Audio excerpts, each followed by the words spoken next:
एक गांव के बाहर छोटा सा शिव मंदिर था जिसमें एक वृद्ध पुजारी रहते थे। एक दिन एक गरीब माँ अपने नन्हे से बालक को मंदिर के द्वार पर छोड़कर चली गई। बहुत खोजने पर भी पुजारी जी को बालक के परिवार का कुछ भी पता ना चला। जब गांव का भी कोई व्यक्ति उस बालक का लालन पालन करने को तैयार ना हुआ तो पुजारी जी ने भगवान शिव की इच्छा समझकर उसे अपने पास रख लिया और उसका नाम भोला रख दिया। गांव के श्रद्धालु भक्तों से जो कुछ प्राप्त होता उसी से भगवान शिव का, पुजारी जी का और बालक भोला का किसी तरह गुजारा चलता।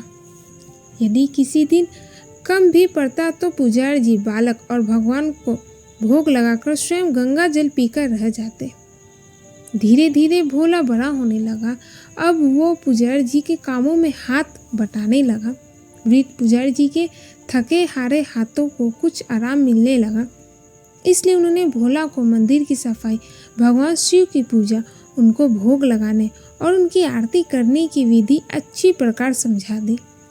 अब वे स्वयं भगवान शिव के नाम जप और संकीर्तन में समय व्यतीत करने लगे। एक दिन भगवान शिव के मंगलकारी नाम शिव शिव शिव शिव का जप करते हुए ही उनके प्राण छूट गए। अब बालक भोला का इस संसार में भगवान शिव के सिवा और कोई सहाय ना रहा। उसने पुजारी जी की ये 3 बातें कभी नहीं भूली। भगवान भोलेनाथ शिव शंकर को ताजी गर्म रसोई का ही भोग लगाना, भगवान को भोग लगाए बिना स्वयं कुछ भी नहीं खाना, भगवान शिव पर विश्वास रखकर कभी भी किसी भी वस्तु का संग्रह ना करना, बासी भोजन का भी नहीं। यदि कोई भक्त पहले से बना भोजन या मिठाई मंदिर में दे जाता तो बालक भोला उसे गरीबों में बांट देता। वो ताजी रसोई बनाकर ही भगवान को भोग लगाता, उसके बाद ही स्वयं प्रसाद ग्रहण करता और यदि बचता तो उसे बांट देता। यदि रसोई बनाने की सामग्री ना होती तो भोले बाबा और भोला भगत दोनों गंगा जल पीकर ही रह जाते। एक बार बरसात का मौसम आया और 3-4 दिन तक मूसलाधार वर्षा होने से मंदिर में एक भी भक्त नहीं झांका। भोला अपने भोले बाबा को गंगा जल का ही भोग लगाता और उसे ही पीकर रह जाता। भोले बाबा बालक की भक्ति और सहनशक्ति की परीक्षा लेते हुए हैं, किंतु आखिर में अपने भक्त बालक को भूख से तड़पते देख उनसे रहा ना गया। वे सेठ के नौकर का रूप धारण कर हाथ में भोजन सामग्री और पोटली लेकर वर्षा में भीगते हुए मंदिर के द्वार पर जा पहुंचे। उन्होंने आवाज लगाकर भोला को बुलाया और उसके हाथ में पोटली देते हुए बोले, सेठ जी ने ये सीधा कच्चा राशन भेजा है, इससे रसोई बनाओ, भोग लगाओ और स्वयं भी प्रसाद पाओ। मैं कल फिर आऊँगा। भोला भगत ने आशीर्वाद देकर उसे विदा किया और सूखी गीली लकड़ियों के धुएं में गर्म रसोई बनाकर भोले बाबा को भोग लगाया। पूरे बरसात के मौसम में भोले बाबा नौकर के वेश में भोला भगत को सीधा देने आते रहे और स्वयं भी गर्म गर्म रसोई का भोग पाते रहे। एक दिन भोला भगत ने सोचा कि सेठ जी को सीधा भेजते हुए 4 महीने हो चले हैं, किंतु वे स्वयं कभी मंदिर में भोले बाबा का प्रसाद ग्रहण करने नहीं आए। अगले दिन जब भोले बाबा नौकर के वेश में सीधे की पोटली देने आए तो भोला भगत उनसे बोला, भाई तुम्हारे इतने धर्मात्मा सेठ जी कभी स्वयं मंदिर में प्रसाद लेने नहीं आए, इस कारण मेरा हृदय अत्यंत दुखी हो रहा है। अपने सेठ जी से कहना कि कल वे भी मंदिर में प्रसाद ग्रहण करने अवश्य पधारे। सुनकर नौकर बने भोला बाबा चौंक कर घबरा उठे और बोले, पुजारी जी, सेठ जी मेरे द्वारा आपको सीधा भेजते हैं, आप इससे भगवान को भी भोग लगा लेते और स्वयं भी प्रसाद पाते हैं, फिर सेठ जी को बीच में बुलाने की क्या जरूरत है? जैसा चल रहा वैसे ही चलने दीजिए ना। भोला बोला, ऐसे कैसे चलने दूँ? आपके धर्मात्मा सेठ जी इतने दिनों से सीधा भेज रहे हैं, क्या मैं उन्हें भगवान का प्रसाद देने का अपना कर्तव्य भी पूरा ना करूँ? मैं किसी का उधार खाने वाला नहीं हूँ। अपने सेठ जी से कह देना कि यदि कल भोले बाबा का प्रसाद ग्रहण करने ना पधारे तो मैं उनका सीधा लेना बंद कर दूंगा। नौकर बने भोले बाबा तो अपने भोले भगत की अकड़ देखकर काँप उठे और ये सोचकर मन ही मन हंसी कि वाह, आज तो लेने वाला ही देने वाले पर धौंस जमा रहा है। लेकिन सरल हृदय भक्त के मनोभाव को रीझ कर वो बोले, ठीक है पुजारी जी, कल सेठ जी मंदिर में प्रसाद ग्रहण करने जरूर पधारेंगे।